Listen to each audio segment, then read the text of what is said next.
histología del sistema digestivo.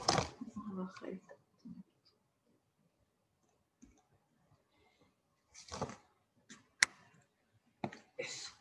Y vamos a partir viendo principalmente los aprendizajes esperados. Vamos a ver alguna composición histológica del aparato digestivo y principalmente de las glándulas anexas que vemos, de hígado, vías biliares y páncreas exocrino, porque todo lo que tiene relación principalmente con las glándulas salivales lo vimos en el primer semestre, ¿ya?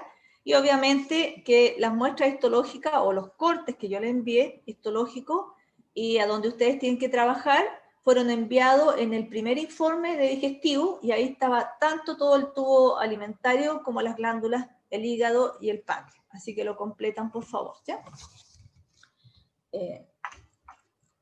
Bien. Lo primero que vamos a decir que el páncreas, como vemos aquí, en esta imagen, es una glándula exocrina y endocrina. La parte exocrina más o menos está constituida por un 85%, ¿verdad?, del total del órgano.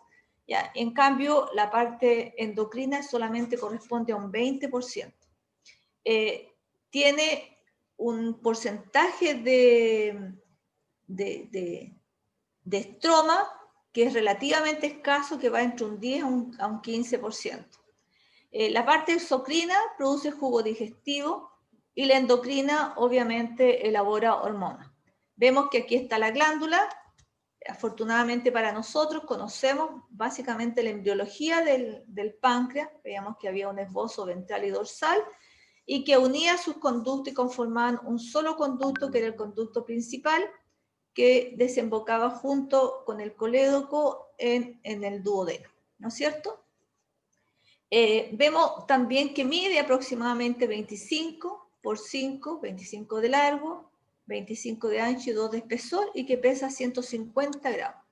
Posee una cápsula de tejido conectivo más bien de tipo laxo que va a emitir tabiques en su interior dividiendo entonces esta glándula en lobulillos. ¿Ya? Profe, hay que grabar. ¿Ah? Hay que grabar. Pero por supuesto, ya lo voy a salir de esto entonces, ¿ya? Perdón interrumpirla. No se preocupe, me parece que... ¿Martín está grabando? ¿No te tengo que dar permiso? ¿No?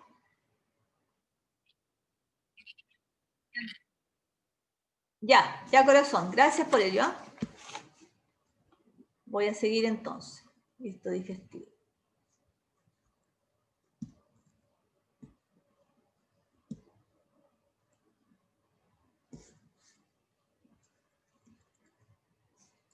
Entonces, veíamos entonces que tiene una envoltura de tejido conectivo laxo, como lo vemos aquí, que emite tabiques y que divide la glándula, ¿verdad?, en lobulillos.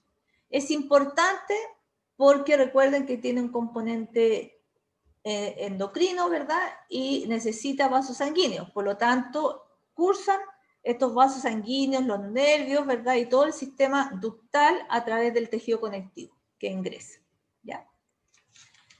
El páncreas, aquí como lo vemos, exocrino, está compuesta principalmente de estos acinos y de un sistema ductal, como lo vemos aquí. Corresponde a una glándula túbulo acinar compuesta de secreción serosa, ¿ya? ¿Y por qué sé que es serosa? Lo vamos a ver inmediatamente. La unidad morfofuncional, lo constituye el acino pancreático, que está conformado aproximadamente por 50 células, ¿verdad?, cuyas células tienen forma poliédrica, un núcleo redondo ubicado en el tercio basal, un citoplasma, como lo vemos aquí, que es basófilo porque tiene abundante retículo endoplásmico rugoso y Golgi, lo que le da el componente tintorial basófilo, ¿verdad? Y en su porción apical se encuentra llena de gránulos de zimógeno, que son proteínas, o también de algunas proenzimas inactivas que evitan la autodigestión de esta glándula. Nosotros la habíamos puesto desde el punto de vista exocrino, junto con las glándulas salivales, diciendo que es una glándula eminentemente de tipo serosa. y veíamos que algunas células o algunas glándulas de ellas, los adenómeros, podían o no tener células mioepiteliales. Bueno, en este caso, ¿verdad? Este adenómero no tiene células o carece de células mioepiteliales. ¿Ya? Ustedes pueden ir al primer semestre y poder evaluarlo. Además, vemos que el sistema ductal, como lo vemos aquí, es importante porque se inicia en el conducto intercalar, pero este conducto intercalar se proyecta hacia la luz del acino pancreático, conformando un total de más o menos 3 o 4 células que se denominan células centroacinales. Estas células centroacinales, vean ustedes que son más bien de tipo cuboide, que tienen un citoplasma pálido, un núcleo ovoide, tienen escaso organelo y tienen una determinada función que lo vamos a ver ahora, y por lo pronto, ¿verdad?, constituye el inicio del sistema ductal. Bueno, el sistema ductal está constituido entonces por estas células centroacinales, por el conducto intercalar, por el conducto intralobulillar, porque este conducto está dentro del lobulillo, ¿ya? Y el conducto interlobulillar y posteriormente, ¿verdad?, el conducto principal. Entonces, el sistema endocrino, vamos a evaluar, ¿verdad?, un adenómero, que es el parénquima secretor, asociado con un sistema ductal, donde se encuentran en la porción medial, ¿verdad?, las células centroacinales. Aquí vemos también este adenómero, ¿verdad?, este sino pancreático, ¿ya?, cuyas células pueden observarla con un núcleo redondo en el tercio basal, por eso que es una célula poliédrica de tipo serosa, ¿verdad?, porque si no tendría el núcleo achatado a la base, para recordar. Ven ustedes que tienen mucho retículo endoplásmico y tiene también mitocondria, tiene también gránulos decimógenos, que son proteicos, ¿verdad?, en su estructura en la porción apical, y sobre todo para mostrar estas células centroacinales que son el inicio de este conducto intercalar. Vemos ahora que el páncreas secreta jugo pancreático, ¿no es cierto?, que corresponde a un líquido seroso, acuoso, que tiene un pH alcalino y va a depender un poco de la concentración proteica existente. Este secreta enzimas, algunas de ellas las tenemos aquí, que permiten la hidrólisis principalmente de sustancias nutritivas que provienen del alimento. Vamos a ver algunas de ellas. Una de ellas constituye la amilasa pancreática, y la amilasa se sintetiza obviamente en el páncreas y su función es hidrolizar el glicógeno y el almidón y convertirlo en pequeños fragmentos de glucosa. La lipasa pancreática, como su nombre lo dice, ¿verdad?, se caracteriza porque se produce o se sintetiza en el páncreas, se secreta a nivel del intestino delgado y su función, ¿verdad?, es componer los lípidos y convertirlos principalmente en ácidos grasos. El tripsinógeno, que es otro ejemplo, principalmente también se sintetiza en el páncreas, y lo importante, se convierte en tripsina y él inicia el proceso para descomponer las proteínas. Y por último, la elastasa, que también se sintetiza y se secreta en el páncreas, se secreta en el duodeno y cataliza la hidrólisis principalmente de una proteína que se llama la elastina, que la estudiamos en el primer semestre. Todas estas se liberan gracias a esta hormona, ¿ya?, colicistocinina, que es un componente principalmente del sistema neuroendocrino y de un neurotransmisor que es la acetilcolina. También otro elemento y otras células que juegan un rol bien importante, ¿verdad?, en aspectos de secreción son las células centroacinales, y también asociados con los conductos intercalares. Ellos producen también este líquido seroso, porque con un pH alcalino, rico en bicarbonato, y que la función es tamponar, ¿verdad?, generar el pH necesario para evitar la autodigestión. Y son liberadas a través de una hormona, que es en este caso que es la secretina, ¿verdad?, y este neurotransmisor. que es la acetilcolina. Bueno, todo esto ustedes saben más que yo, obviamente, porque todo el proceso digestivo o de síntesis, ¿verdad? Y funcionamiento del páncreas lo van a ver en fisiología. Es solamente para mostrar aspectos morfológicos, histología, asociado con algunos aspectos funcionales. Aquí vemos básicamente un acino, que es la morfología que obtenemos del páncreas. Vean ustedes que tienen, aquí podemos ver los núcleos, ¿ya? Un núcleo redondo, ¿ya? Por lo tanto tiene una forma más bien de tipo poliédrica, es una glándula más bien de tipo acinosa, como su nombre los dice. Tiene una característica tintorial que es más bien basófila, y vean ustedes que la porción superficial, ¿verdad? Como es proteica, se tiñe más bien de tipo rosadito, ¿ya? Aquí se ve la porción del lumen, donde se ve un núcleo, la célula centroacinosa se ve un poquito más grande, porque tiene un núcleo más bien ovoide, y un núcleo, un conducto intercalar, pequeñito, ¿ya? Que es la continuación de las células centroacinosas. El otro componente de la glándula es el factor endocrino. Este islote está dado principalmente por el islote de Lankerdal, como lo vemos aquí, que es el componente endocrino, y que ya lo vimos en biología, ¿verdad? Que se formaba básicamente por células que se escinden, que se separan del adenómero, pierden su relación con el excretómero, ¿verdad? Y se ubican asociados principalmente con capilares.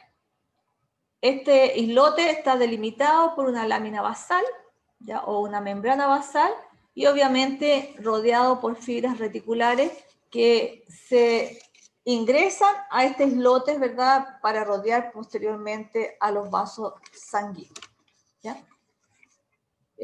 Más del islote de Lankerdal vamos a verlo obviamente cuando veamos sistema endocrino. Solamente vamos a decir que esta unidad, que más o menos constituye casi 1 millón repartido por todo el parénquima pancreático, responde a una serie de células que están organizadas y ubicadas, algunas periféricamente, otras central, otras en grupo, otras en cordones, etcétera, ¿verdad? Y que solamente se caracterizan con técnicas especiales, ¿ya? Aquí la vamos a ver, vemos algunos vasitos y vemos básicamente que todas las células aparentemente son parecidas y lo único que podemos revelar de ellos son los núcleos.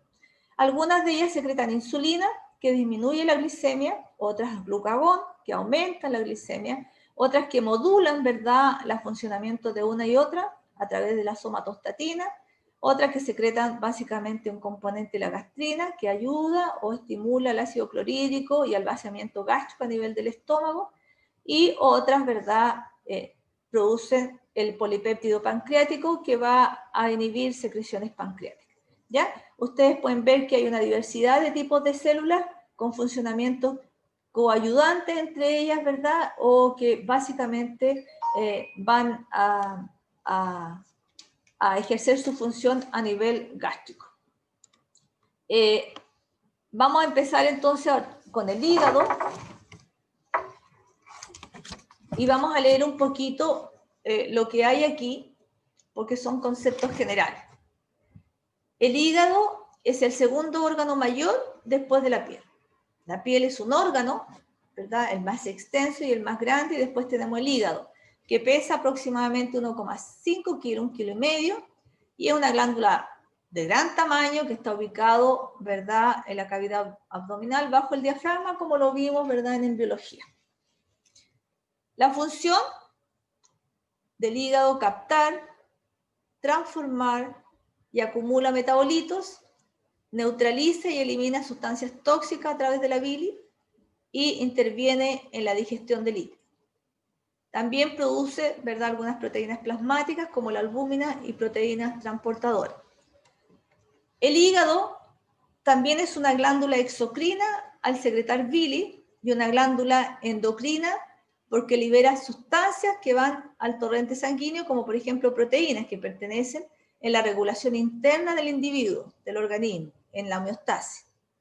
Recibe 2 contribuciones de sangre. Una que viene de un aporte venoso del intestino, que aporta un 75%, y la otra un aporte arterial, que constituye el 25%.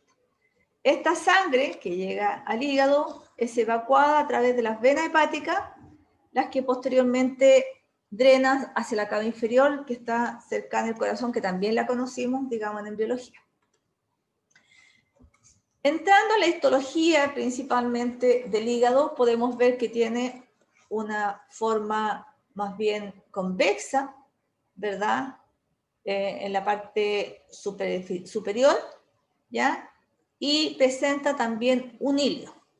Se caracteriza porque todo el órgano está cubierto por una cápsula fibrosa de tejido conectivo denso y regular que se une de forma laxa, ¿verdad? En toda la extensión del hígado, con excepción del área desnuda, que también lo vimos en embriología, ¿verdad? Que era un área donde se unía principalmente el diafragma. Este tejido conectivo asociado como una gruesa cápsula se denomina la cápsula de Gleason, que es fácilmente desprendible. Vemos que,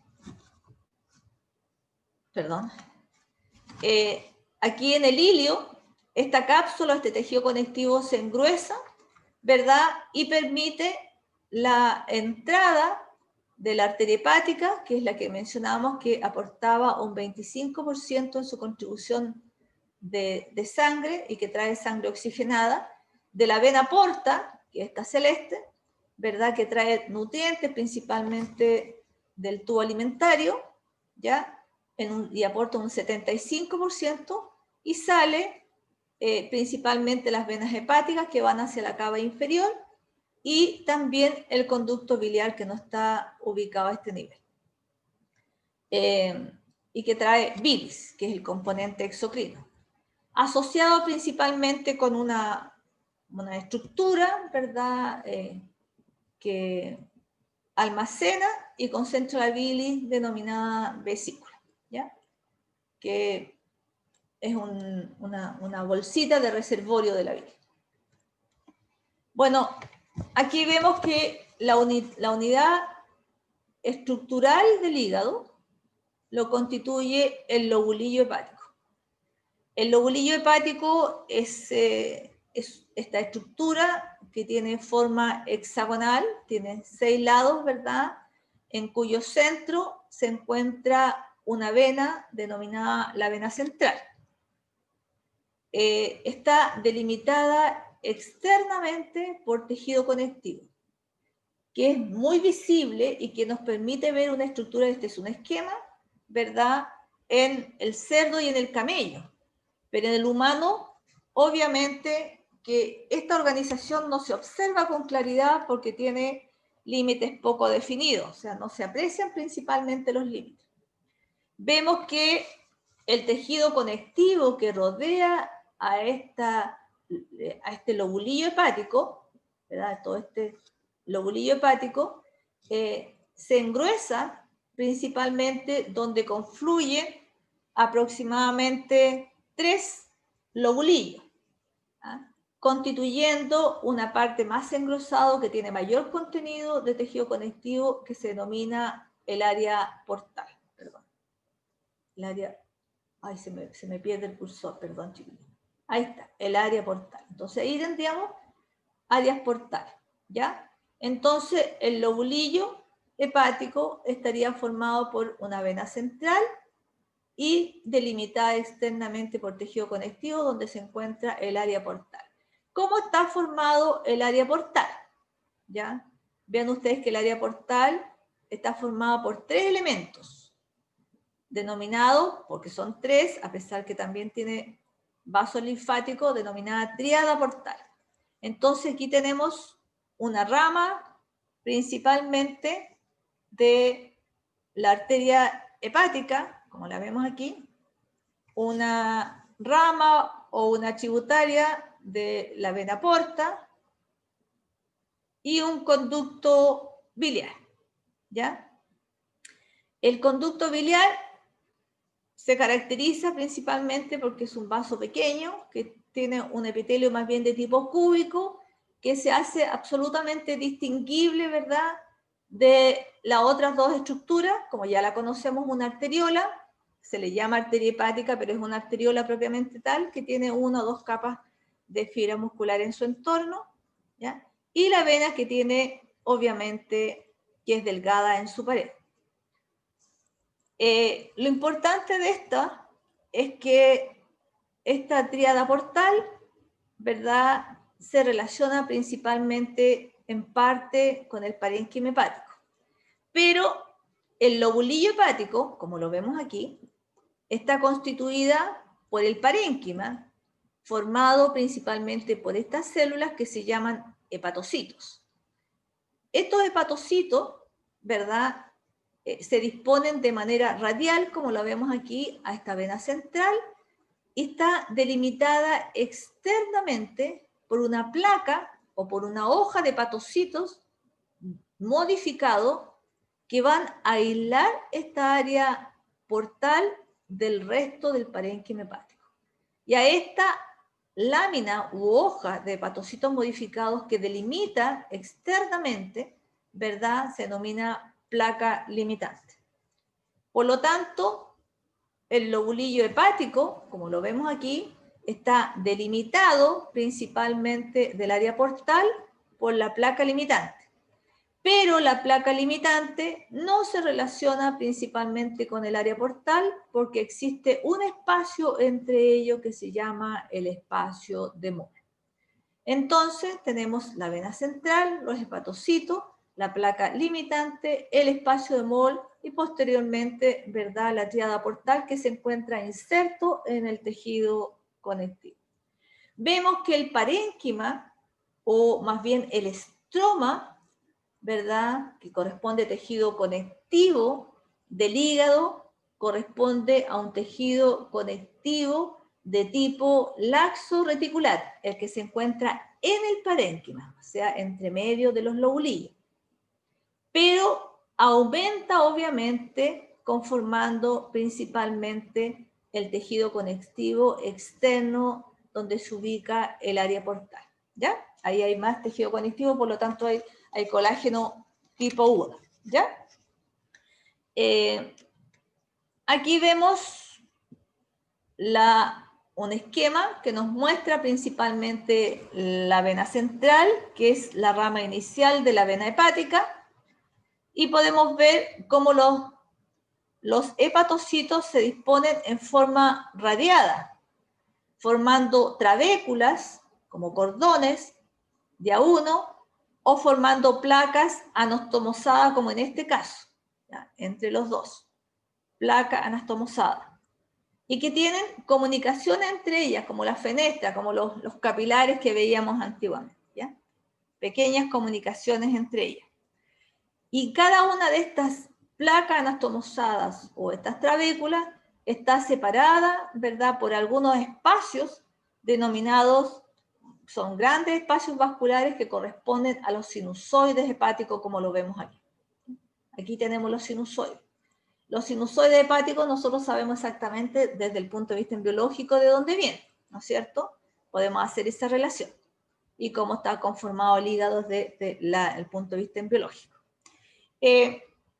También vemos que aquí tenemos el espacio, la tríada portal, conformada por el conducto biliar, ¿verdad?, que tiene un epitelio más bien de tipo cúbico o cilíndrico bajo, más bien es cúbico, ¿verdad?, una rama de la vena porta y una rama de la arteria hepática.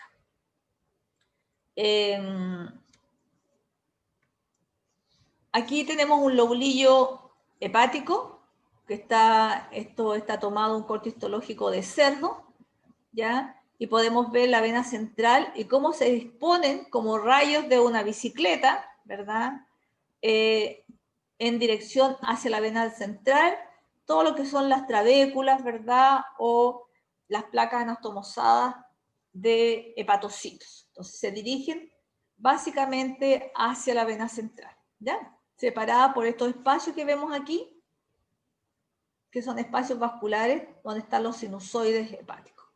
Vemos que Aquí, en este parénquima, hay un estroma de tejido conectivo laxo de tipo reticular, pero delimitando el lobulillo, ¿verdad? Tenemos mayor cantidad de tejido conectivo, ¿ya? Y hay fibras colágenos tipo 1, y sobre todo esta parte, ¿verdad? Se concentra mucho más conformando la triada o el espacio portal. También vemos que en este esquema que nos muestra más la vena central, vean ustedes que prácticamente no tiene un espesor la vena central, ¿no es cierto? Ya es sumamente liviana, o sea, no tiene un muro, por decirlo así, y se abren algunos puntos, ¿verdad?, donde están los sinusoides hepáticos. Y esta es una técnica de hematoxilina y teñida con tinta china, que nos permite identificar principalmente los macrófagos existentes denominados las células de Kiefer, ¿ya? A este nivel.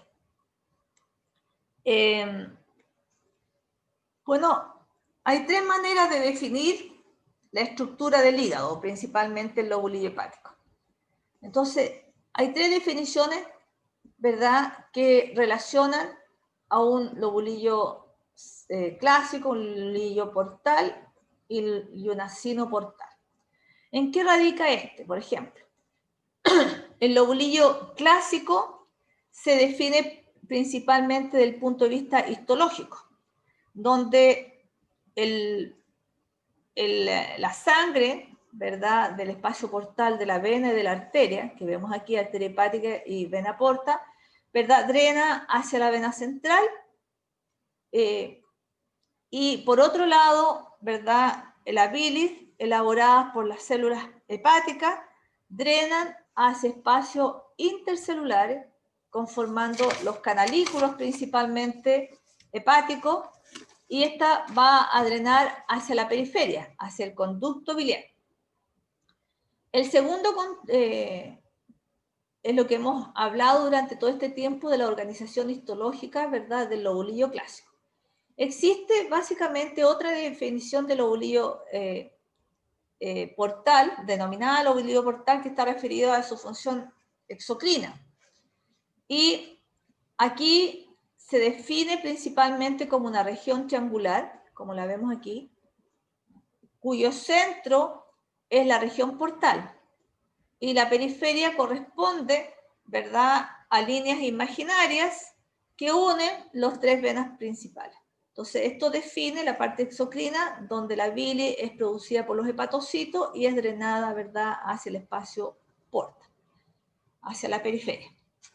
Y por último, el acino portal, lo vamos a ver aquí, ¿ya? Se denomina también el acino de Rappaport y se define desde el punto de vista funcional.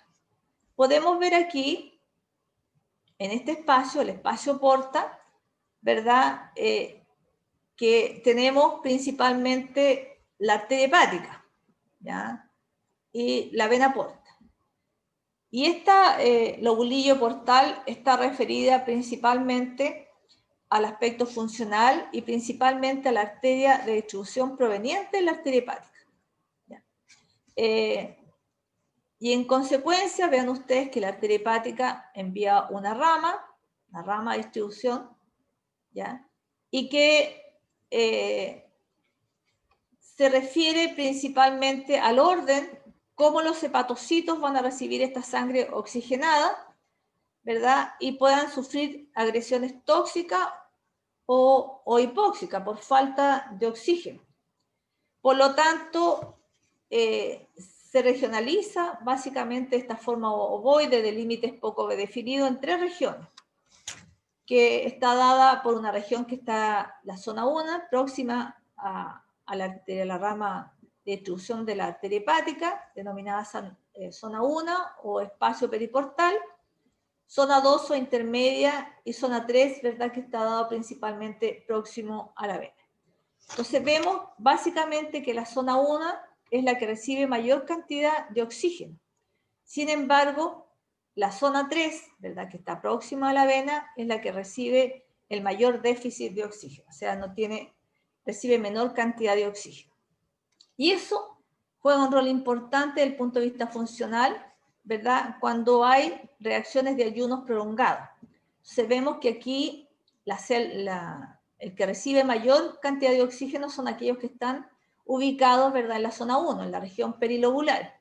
Y también, ¿verdad?, hay enzimas que participan en la síntesis y degradación de glicógeno y de ácidos grasos, y por lo tanto, cuando hay ayunos prolongados, vemos que las células que inmediatamente responden, básicamente son de la zona 1, y el glicógeno almacenado lo liberan en forma de glucosa, y posteriormente, cuando el ayuno sigue prolongándose, entonces cuando las células dejan de responder, entonces recién actúan los hepatocitos intermedios y posteriormente los hepatocitos que están en la zona 3, cerca de la vena central.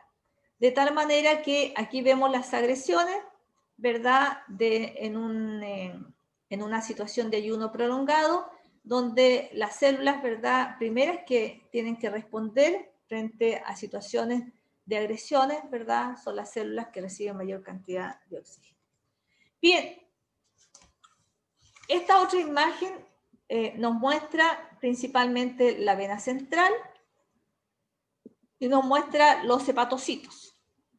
Y vemos que hay anastomosis aquí entre dos hepatocitos, lo vamos a buscar aquí, que es importante. Y todo este espacio entre los hepatocitos que forman trabéculas, ¿verdad?, o placas anastomosadas, están ocupadas por los sinusoides hepáticos. Ya vimos que los sinusoides hepáticos juegan un rol bien importante porque están justamente en el tubo alimentario, en estos órganos que requieren, ¿verdad?, o que tienen una función metabólica que están fisiológicamente enviando nutrientes, ¿verdad?, a los tejidos. De tal manera que el sinusoide hepático, para recordar algo, que es un capilar que no tiene membrana basal o lámina basal, que no tiene uniones ocluyentes entre las células, ¿verdad?, y que presenta poros, ¿ya?, entre las células.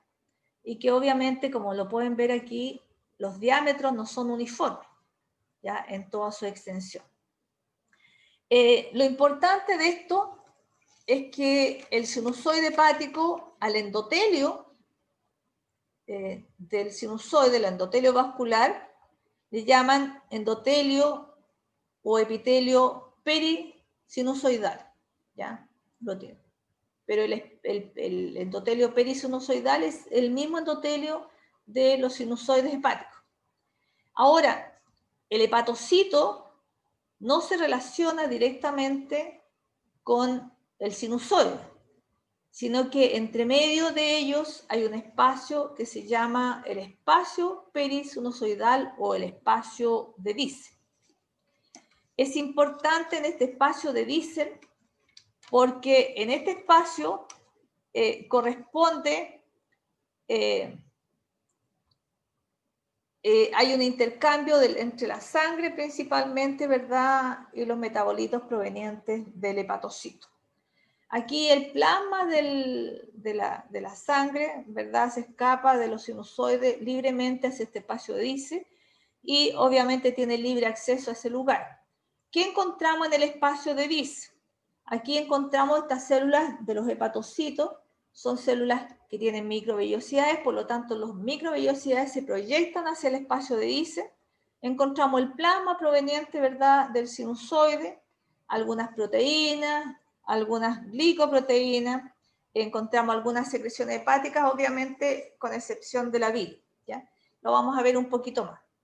También encontramos, ¿verdad?, en el sinusoide, en el interior, a las células de Kiefer.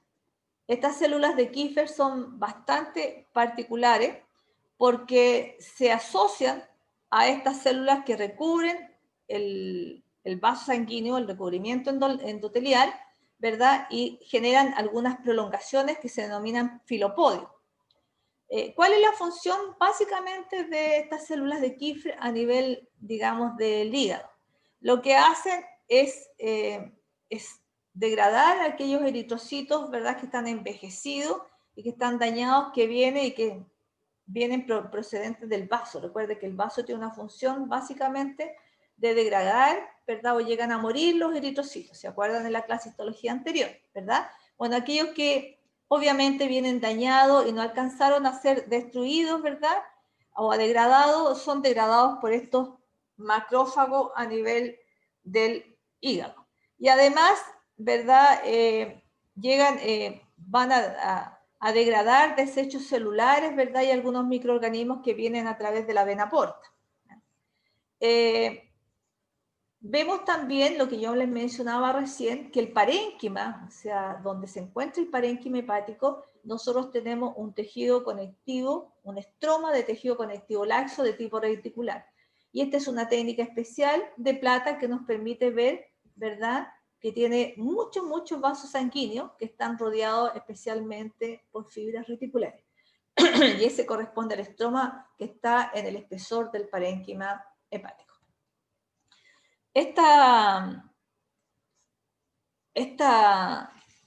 Aquí vemos principalmente el hepatocito, ¿ya? Vemos el sinusoide hepático, vemos las células de Kiefer, ¿verdad? Y vemos los filopodios, las prolongaciones que se relacionan principalmente con estas células de revestimiento epitelial o de recubrimiento epitelial que también le llaman, o endotelial también le denominan, y vemos el espacio de Isis que ya veíamos que habían el plasma, había microvellosidades, que habían una serie de estructuras, ¿verdad?, que habíamos mencionado, principalmente glicoproteína o lipoproteína, ¿ya? Pero también no habíamos mencionado alguna célula que es sumamente importante, que es la célula de Ito. Esta célula de Ito es una célula que tiene forma estrellada y que aparece también en los textos como una célula estrellada, ¿ya? Porque tiene morfología estrellada. Esta se caracteriza porque tiene diversas funciones y juega un rol sumamente importante. Primero que nada, una de sus funciones es que almacena vitamina A. Y la vitamina A, como ustedes saben, es un precursor básicamente para conformar algunas sustancias que tienen que ver con aspectos visuales. Vemos que esta vitamina A se encuentra dentro de la célula en inclusiones lipídicas, por eso se le llama células de grasa también, ¿ya? Y libera este producto como retinal. Este retinal se va asociado principalmente a una proteína fijadora. ¿Y a dónde llega?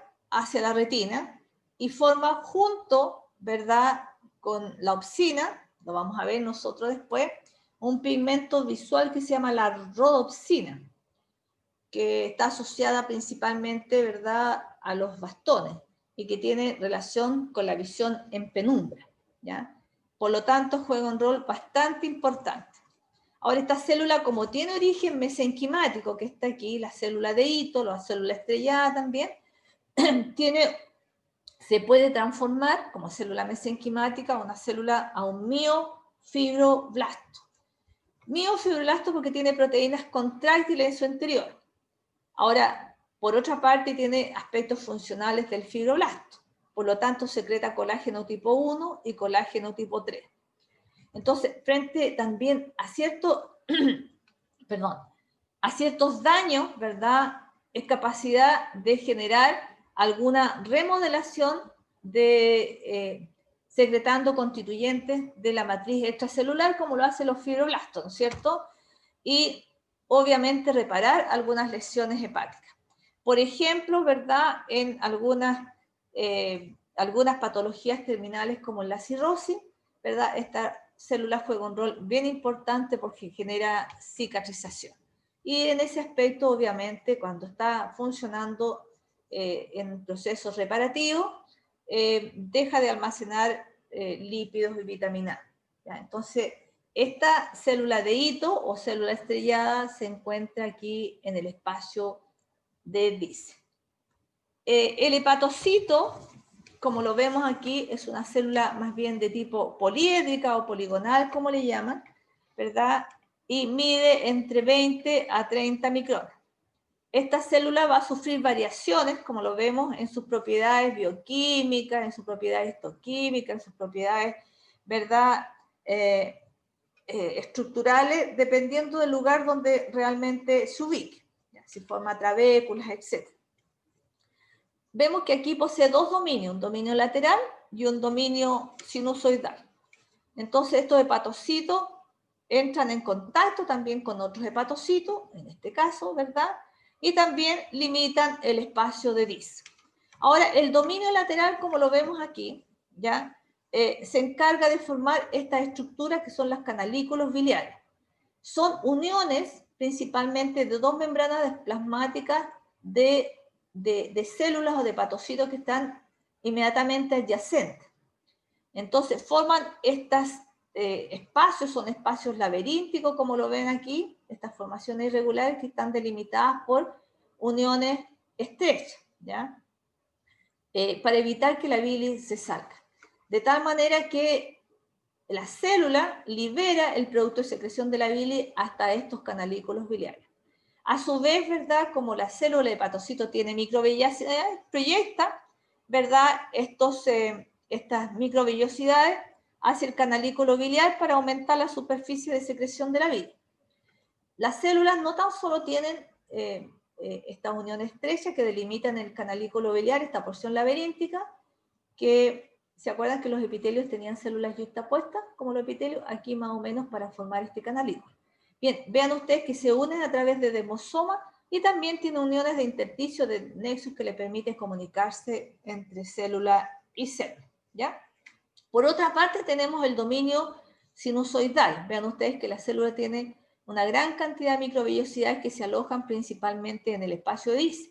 Estas son las células de recubrimiento endotelial o el endotelio propiamente tal de los sinusoides, y aquí estaría el vaso. Aquí están las células de hito, las microvellosidades, ¿verdad? Las lipoproteínas, aquí tendríamos el plasma, etc. Aquí entonces vemos que las microvellosidades que se proyectan hacia el espacio de DIS lo que hacen es básicamente aumentar el área de intercambio entre el hepatocito y básicamente el sinusoide, ¿ya? Entonces tenemos dos dominios, el lateral, que es este, generando el canalículo biliar, y el sinusoidal hacia el espacio de DIS. Vemos aquí también el hepatocito, vean ustedes que tienen bastante mitocondria, ¿verdad? Microvellosidades que se proyectan hacia el espacio de DIS. Aquí tenemos las células de recubrimiento endotelial o el endotelio propiamente tal, algunas lipoproteínas y el plasma, ¿ya? Y productos de secreción, ¿verdad?, de la célula. Hacia, de la parte endocrina, ¿verdad?, que va directamente hacia el espacio DIS y posteriormente incorporada, ¿verdad?, hacia el vaso sanguíneo, hacia el sinusoide. Bien, vemos que también el hígado, una de las funciones importantes es conservar los niveles de glucosa en la sangre, ¿ya? Para ello, posteriormente internaliza glucosa. Vean ustedes que aquí está el retículo endoplásmico liso, rugoso, etcétera. Aquí tenemos, pero en este caso es liso, ¿verdad? Lo que hace es básicamente sintetizar glicógeno, y cuando se encuentra en la sangre niveles o concentraciones inferiores de glucosa, entonces lo que hace es básicamente hidrolizar este glicógeno, ¿verdad?, y liberarlo al torrente sanguíneo como glucosa. También podemos ver que aquí capta aminoácidos porque la función es básicamente elabora casi el 90% de las proteínas que tienen relación principalmente con aspectos de la coagulación. Y aquí sintetiza proteínas, ¿verdad?, y lo libera principalmente al torrente sanguíneo por exocitosis.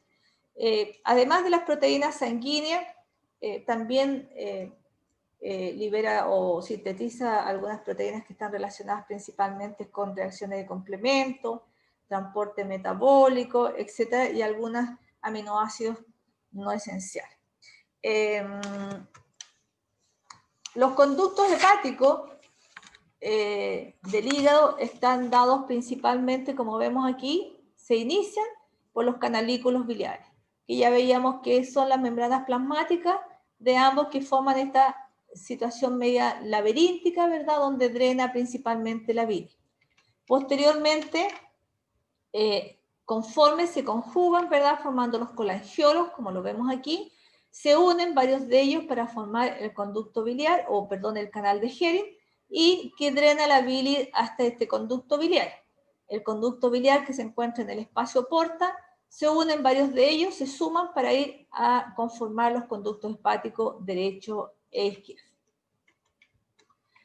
Vemos aquí un esquema, ¿verdad?, que nos muestra los constituyentes principalmente, la vena central, ¿verdad?, las placas de hepatocito, algunas anastomosadas, ¿verdad?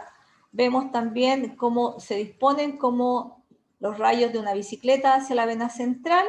Vemos que entre medio de ellos están los sinusoides hepáticos, ¿verdad? Dentro de ellos están las células de Kiefer, que tienen esta morfología, que tienen prolongaciones como los filopodios. Y también vemos, ¿verdad?, los espacios de Dice, donde se encuentran, aquí dice, las células que almacenan grasa o las células de hito, básicamente. Vemos el espacio porta, donde está la arteria, donde está la vena y donde está principalmente el conducto hepático, ¿ya? Y vemos que esta porción, los canalículos, ¿verdad?, hacia el conducto hepático constituye la parte exocrina y, ¿verdad?, el hepatocito se proyecta todos los productos de secreción hacia los espacios vasculares, en este caso los sinusoides hepáticos.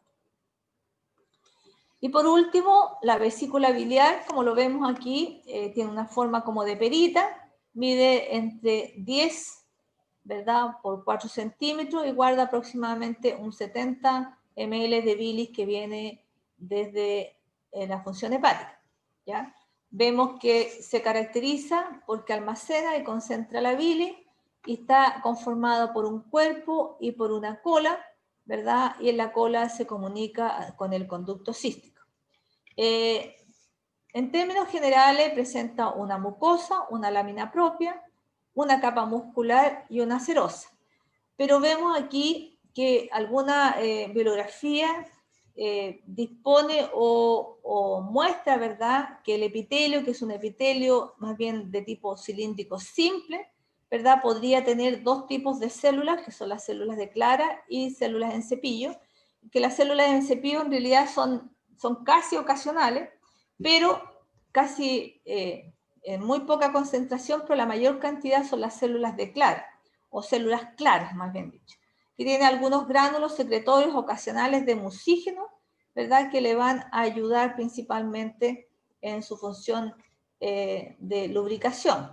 Este epitelio se caracteriza porque presenta algunas microvellosidades en su interior y en su superficie presenta un glicocáliz que son básicamente como receptores, ¿ya? Son oligosacáridos cortos. La lámina propia está conformada, como lo dice ahí, por tejido conectivo laxo, que es muy vascularizado, y la capa muscular conformada por 3 capas, pero que son oblicuas, y la última longitudinal externa, y tiene una serosa, que es tejido conectivo más bien laxo, con un mesotelio definido. Lo otro importante es que a nivel del cuello tenemos una glándula, ¿verdad?, en la lámina propia, túbulos alveolares que secretan moco, que obviamente sirven para proteger los productos de las enzimas de la bilis, ¿ya? Con esto, aquí tenemos el epitelio, ¿verdad? No se, es un esquema, y vemos aquí que las células claras o los dos tipos de células que describen no se ven, sino que se ven solamente una célula cilíndrica con un núcleo más bien ovoide ubicado en el tercio basal, como lo vemos aquí, ¿ya? Y aquí sí que se observa el glicocáliz, ¿ya?, que está teñido. Tiene una porción, como vemos aquí, de una lámina propia, con un tejido conectivo más bien de tipo laxo, y las fibras musculares, aquí vemos que son más bien de tipo oblicuo, bien desorganizadas, ¿verdad? Y vemos una lámina, una capa muscular externa de tipo longitudinal. Bien, entonces, preguntas, chicos, ¿están ahí todavía o no? Sí, profe, tengo una duda con respecto a los hepatocitos en la región perilobular y la región centrolobular, Ya. porque dijimos que los de la zona 1 respondían a un ayuno prolongado y luego los de la región centrotubular empiezan a... Posteriormente la zona 3, claro. Claro, cuando hablamos de ayuno prolongado, solamente como para hacer, como para tener algo, un índice más claro, como de cuánto tiempo estamos hablando, como qué La tipos de verdad es que lo único, no sé exactamente igual, lo único que hablamos, porque busqué la referencia, no la tenía, en realidad es un ayuno. Y cuando uno habla de un ayuno, uno puede tener una privación de un día, por ejemplo. ¿Ya? Ah, La ya. idea es que solamente para mostrar, ¿verdad?, cuáles eran las células que sufrían la mayor cantidad de agresión, ¿ya? Ujú. Porque primeramente, donde hay más oxígeno, ¿verdad?, ¿cuáles son las células que van a responder? Son aquellas que tienen mayor cantidad, ¿verdad?, de enzimas, entonces van a sufrir la mayor cantidad de agresiones en términos generales. Y ¿Ya? A eso eso es se porque se refiere, está... más que nada a un proceso fisiológico, más que a conformar cuál es el tiempo de ayuno. Ya, y eso es porque se saturan, porque se dejan de funcionar, o porque no dan abasto con la No, pues cantidad. porque la síntesis, porque el contenido que tienen ellos, recuérdense lo que vimos después, que ellos Ujú, internalizan glucosa para conformar glicógeno. Vamos ujú, a hacer un ejemplo. Si ellos tienen 50, ¿verdad?, moléculas de glicógeno, no pueden liberar más de 50, ¿no es cierto? claro. Ujú. Exactamente. A eso. Ah, bueno, gracias, profe. Yes. ¿Alguna otra pregunta, chicos? No sé cómo estamos de la hora, que podíamos ver un seminario. 10:52. ¿A qué hora termina esta clase? ¿A las 11:15? Sí, profesora, termina a las 11:15. Entonces hagamos lo siguiente, pues tenemos 52, tenemos básicamente para ver un seminario o dos seminarios si es que alcanzamos. Veamos páncreas, chiquillos. ¿Quién tiene seminario hoy día? Seminario Santiago. Páncreas o podemos ver, digamos, del hígado, lo mismo, la cirrosis. Santiago. Hola, profe. Hola, Dafne. Sí, nosotros presentamos cirrosis, pero están las chicas también de páncreas por si... Veamos cirrosis, qué entretenido ya. ¿Ya? Son los dos entretenidos, pero ¿quieres que te comparta pantalla? No, no se preocupe, yo lo hago. Ya. Gracias. ¿Tiene la otra persona, Dafne? Rocío Montero. Sí, sí, me imaginé. Parece que trabajan siempre juntas, ¿no? Entonces tenemos Sí. cirrosis hepática. ¿Y estudian juntas también o no? ¿Por las notas? No hay tiempo para estudiar juntas. ¿No? Ah, ya, bueno. Ya voy a compartir pantalla.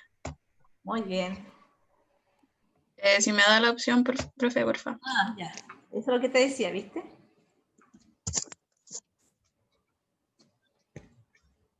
Tú me dices si puedes compartir, ¿ya?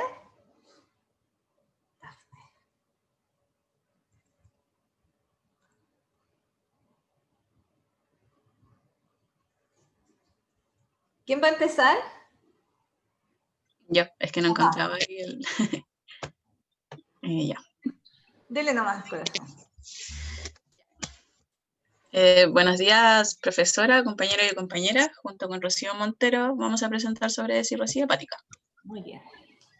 Bueno, la cirrosis hepática es la existencia de cicatrices fibróticas en el hígado que van a distorsionar su arquitectura lobular normal y van a formar nódulos que se van a distribuir de forma difusa. Se va a producir una sustitución del parénquima hepático normal por lesiones extensas que van a ser fibrosas y que van a rodear los nódulos de hepatocitos en regeneración. Dafne, Dígame. ¿podrías no tan rápido, un poquito más lento, un poquito nomás, ¿ya? Ya. El proceso inicial que produce la aparición de cirrosis es la necrosis hepatocelular, que va a generar la aparición de septos fibrosos y de nódulos de regeneración. Muy Esto bien. es un concepto que es netamente histológico. Acá tenemos una imagen que es el aspecto macroscópico del hígado cirrótico. Ahora tenemos dos imágenes, que la primera es la histología normal y la segunda la patológica. Y en esta imagen podemos observar una fotomicrografía, que es de un preparado humano que está teñido con hematoxilina y eosina. Y acá se observan los bolillos del hígado que carecen de tabique de tejido conjuntivo. Y los cordones de hepatocito de un lobulillo se van a confundir con los de los vecinos, pero si nosotros trazamos esta línea punteada, Podemos determinar los límites desde el espacio portal, que es donde están los conductos portales, hasta los siguientes para formar o para observar el lobulillo. Y estos lobulillos hepáticos son más o menos hexagonales, como lo vimos en clase, y en su centro se va a encontrar la vénula hepática terminal o la vena central.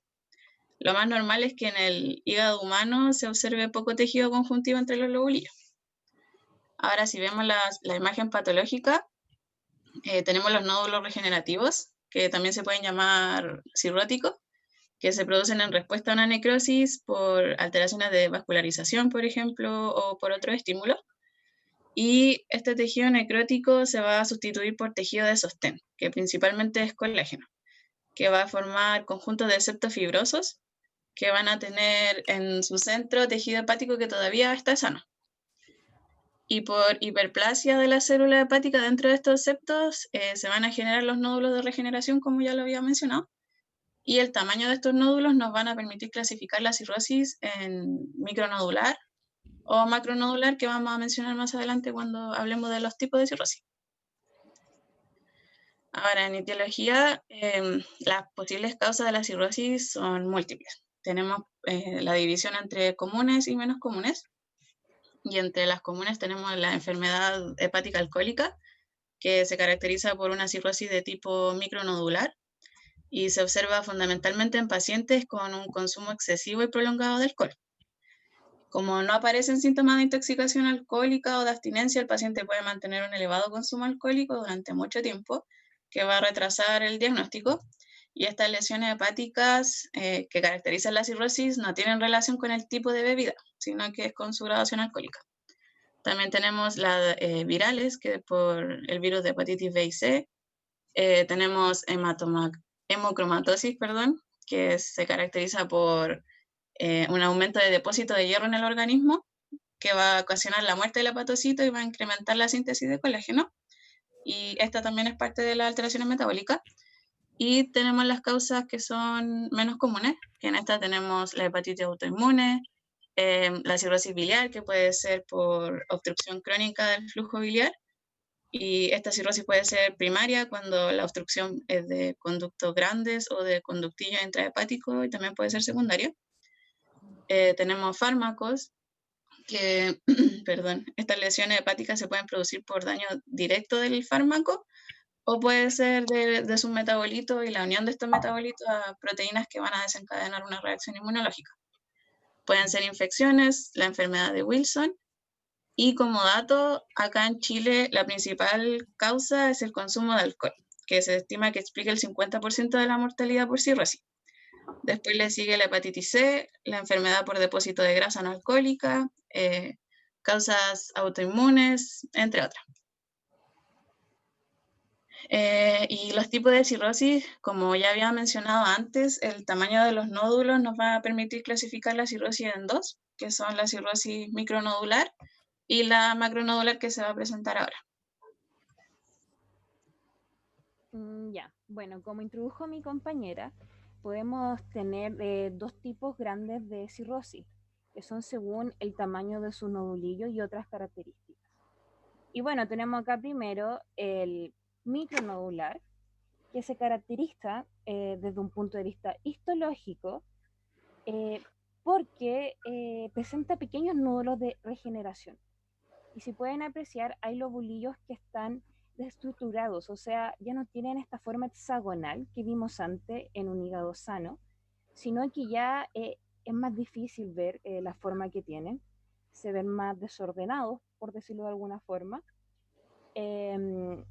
Y también podemos ver cómo hay unos tabiques fibrosos que los rodean, que son gruesos.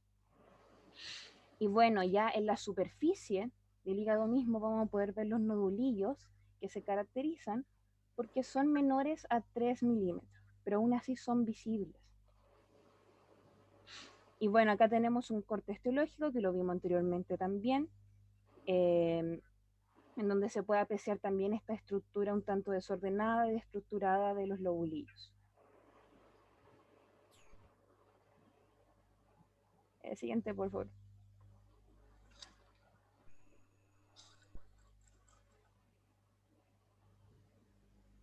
Ya, bueno, ahora tenemos el macronodular, que desde un punto de vista histológico se caracteriza por presentar septos y nódulos de tamaños variables. Podemos ver cómo estos nódulos tienen un tamaño mucho más grande, que son mayores a 3 milímetros, lo que lo diferencia del micronodular. Y también podemos ver cómo tiene tabiques que se forman por el colapso del retículo de las zonas necróticas, que es algo que caracteriza a la cirrosis. Y esto se agrega por fibrosis activa. Y bueno, también podemos ver los espacios portales, las venas centrales, que también fue algo que ya mencionamos anteriormente y vimos en clases. Y bueno, podemos también observar acá en la imagen más pequeña cómo los nódulos son notoriamente más grandes y cómo el hígado ya tiene este aspecto granular mucho más notorio. Siguiente, por favor.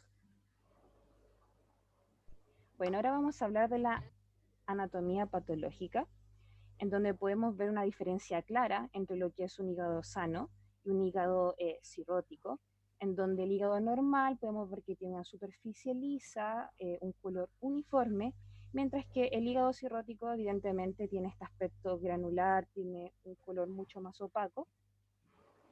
Y bueno, ya viéndolo más en detalle, siguiente por favor,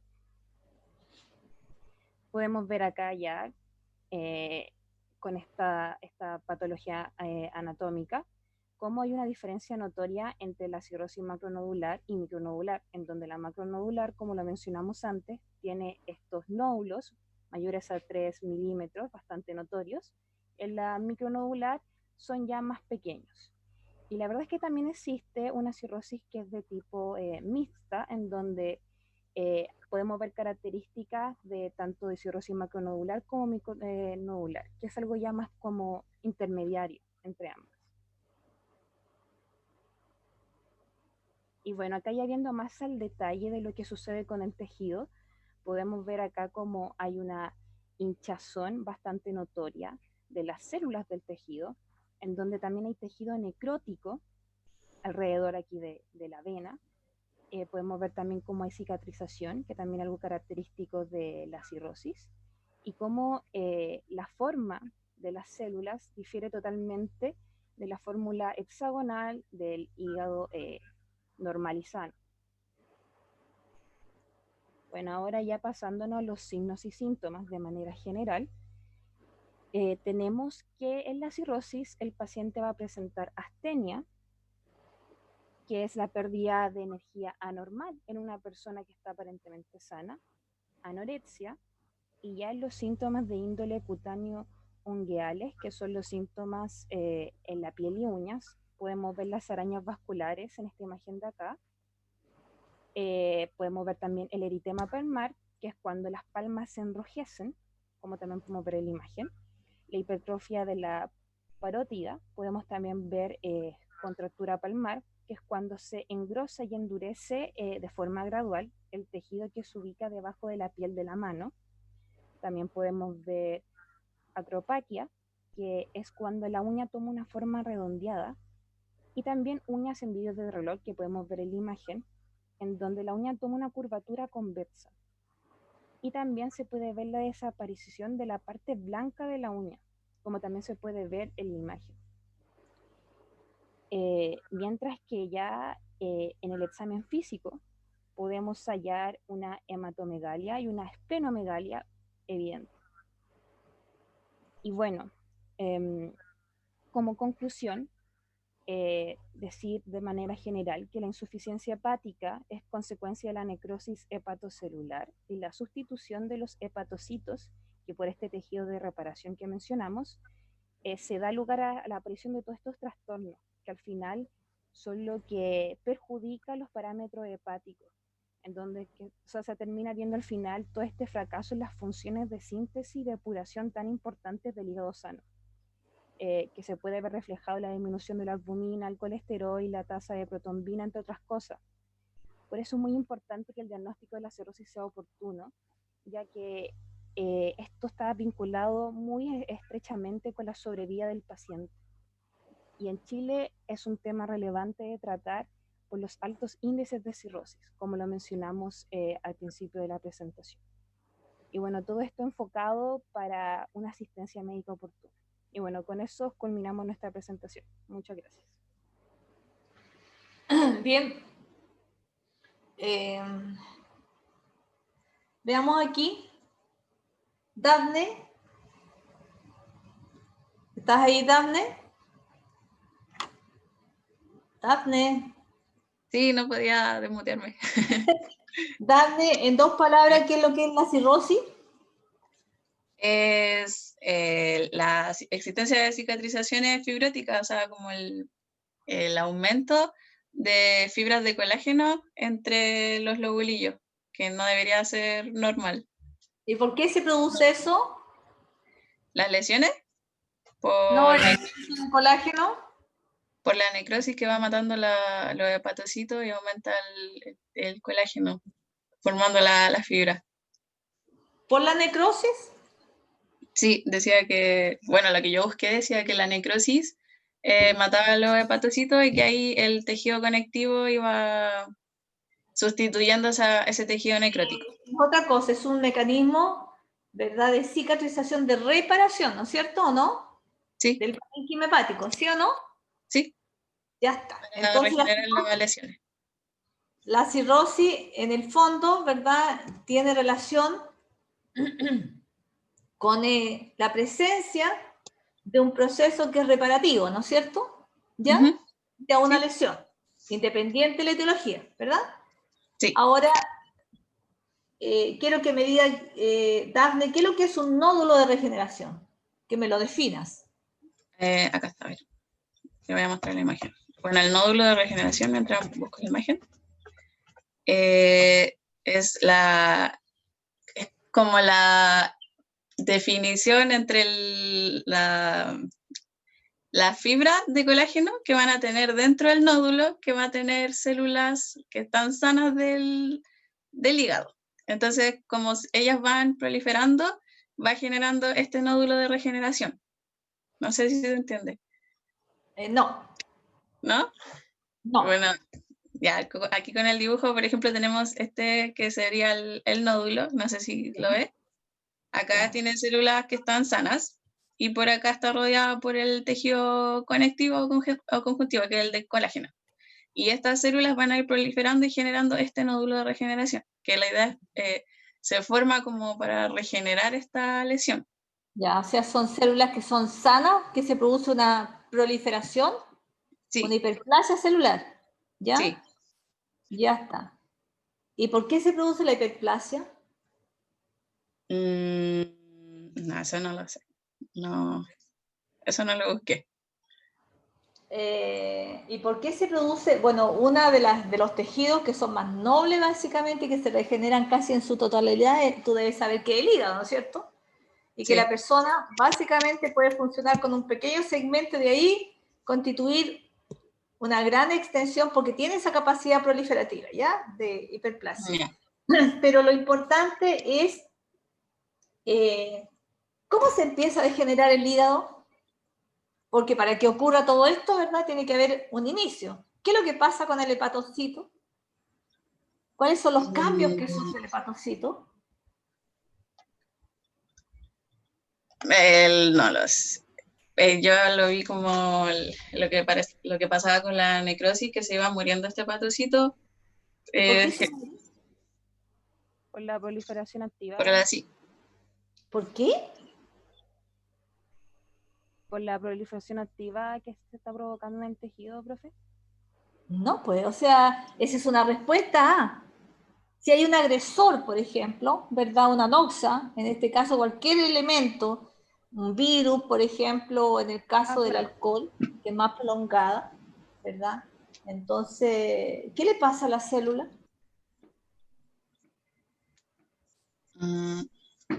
Sí, pues, ¿qué le pasó a la célula para que pudiera en realidad iniciar todo este fenómeno regenerativo? ¿Qué le pasó a la célula? Bueno, ¿Qué proceso, verdad, fisiopatológico se generaron a ese nivel, verdad, para que nosotros tengamos una cirrosis de tipo nodular, etcétera? ¿Cómo se inició? ¿Cuáles son los eventos que hay? Bueno, dependiendo de la causa, está el daño que se genera a nivel del tejido y cómo las células se ven forzadas en cierta forma a regenerarse y empieza este proceso de cicatrización que al final termina en lo que es la cirrosis. Pero corazón, sí, entiendo el concepto de lo que tú quieres decir, pero ¿cómo se inicia este proceso? Cuando usted tiene una herida, ¿verdad? Yo prefiero... Espérate, Bueno. déjame explicarlo, ¿verdad? Usted tiene una ruptura de vaso, ¿verdad? Tiene la entrada de microorganismos, por ejemplo, ¿verdad? Tiene un proceso inflamatorio local, agudo necrótico, ¿verdad? Responde el tejido, ¿verdad? Se produce edema y el tejido finalmente lo repara. ¿Cómo lo repara? Generando a través del proceso inflamatorio, ¿verdad? Un proceso de cicatrización y de restitución del tejido local. ¿No es cierto? ¿Sí o no? Sí, podría ser, por ejemplo, por el alcohol o el virus que se produzca una inflamación que pueda hacer trombosis y eso o generar una isquemia y de ahí la necrosis y generar la fibrosis que hay en el tejido. ¿Isquemia en el hepatocito? Sí, esa decía isquemia acinal, por lo que recuerdo, y generaba eso, necrosis hepatocelular, generando la fibrosis. ¿Por qué se produce un hígado graso, por ejemplo, ¿por qué se produce el hígado graso antes que se produzca, verdad, una sustitución de este? Porque ahí donde usted lo dice que hay tejido normal, no necesariamente hay tejido normal, hay tejido necrótico, hay tejido con células grasas, ¿verdad? El hígado graso salía que había demasiado consumo de grasa y que disminuía su capacidad para metabolizar esta grasa, los lípidos, y ahí se generaba el hígado graso. Es una lesión que es previa, ¿ya? ¿Y por qué se produce hipertensión arterial entonces? ¿Por qué se produce la CITI, por ejemplo? La CITI, ¿Ah?